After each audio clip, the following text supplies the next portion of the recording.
If a guy shares his experience in writing, he's brave. If a woman shares her experience in writing, she's oversharing, and she's over-emotional, or she might be crazy, or watch out, she'll write a song about you. Yeah, well, there is that. But that joke is so old, and it's coming from a place of such sexism. I think that as far as songwriting goes, I've been essentially opening up my diary for the world to read since I was 16.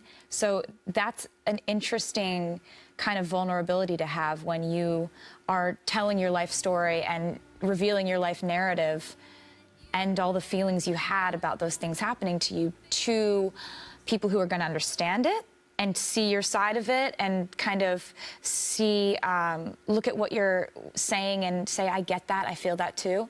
But you're also revealing your life and your true emotions to people who just kind of want to take you down and make fun of you. If you make the joke first and you make the joke better, then it's kind of like it's not as funny when other people call you a name. But how do you feel when people say that you write about boyfriends?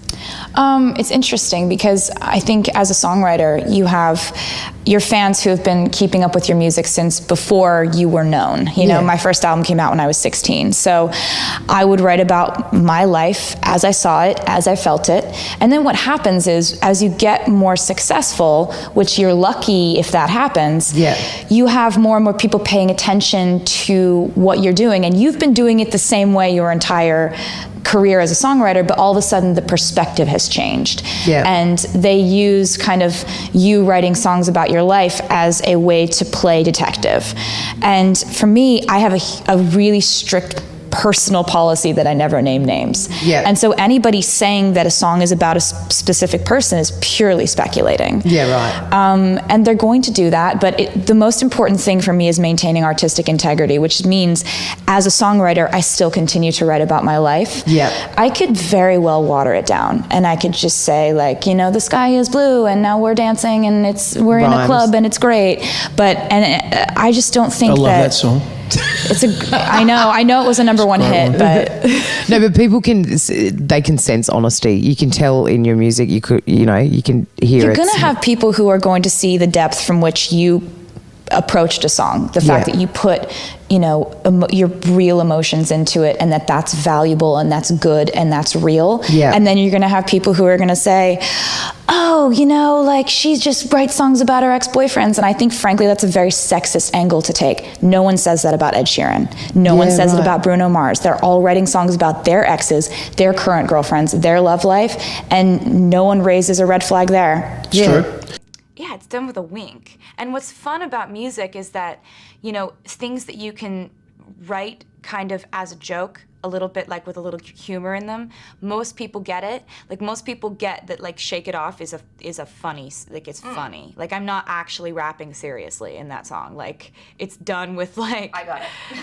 Exactly. Like, but some people are like, oh my God, why is she trying to be a rapper? You're like, you don't get it. Come on. They're like, she looks super awkward dancing in this video. It's like, oh my God. It's like, you can't read comments. To give you people heat for holding a cat a certain way on the streets of New York. That cat loves being held like that. I know, but you can't do anything without somebody at some point on some web thread saying, well, this isn't right for the cat to be out like that. It's The cat loves it. The cat loves it. Here's the thing. Is that Olivia? Yeah, that's Olivia. Yeah, you're right, exactly. When everything that you do is debated upon, scrutinized, questioned, everybody feels entitled to ask you why you did everything. There are days where I feel really, really okay with that, honestly. But then there are days where I just am kind of overwhelmed by all of it, and I think that that's okay. I try to encourage my fans that they don't have to feel confident every day. They don't have to feel happy every day. They don't have to feel pretty every day. They don't have to feel wanted every day. That they shouldn't put added extra pressure on themselves to feel happy when they're not. You know, I think being honest with yourself emotionally is really important. We don't live just in a celebrity takedown culture. We live in a takedown culture. People will find anything about you and twist it to where it's weird or wrong or annoying or strange or bad. You have to not only live your life in spite of people who don't understand you, you have to have more fun than they do. If you learn to laugh at certain things and not take everything so seriously, if something hurts your feelings, that's valid, and you're allowed to let that happen. But I just kind of like, yeah, I do dance awkwardly, and I'm having more fun than you. At the end of the day, you just have to try to find a way to stay sane. Like, there's a balance to it all, and I have bad days where I focus on it, and I feel like there's nothing that I do that's right, and no matter how hard I try, you're gonna have people that just can't find one good thing about you. But focusing on those people is the quickest way to lead an unhappy life.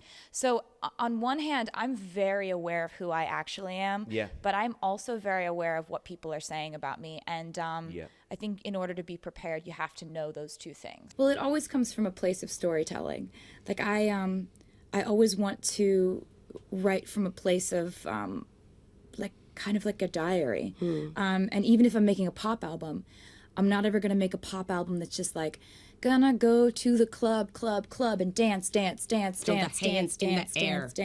know, like, and not have really much of a reason for writing that particular song. Like, I don't ever want people to be like, oh, like, you know, the beat of that song is kind of cool, and like, I can dance to it, but like, I don't really know what it's about, or I don't know what she wrote that about.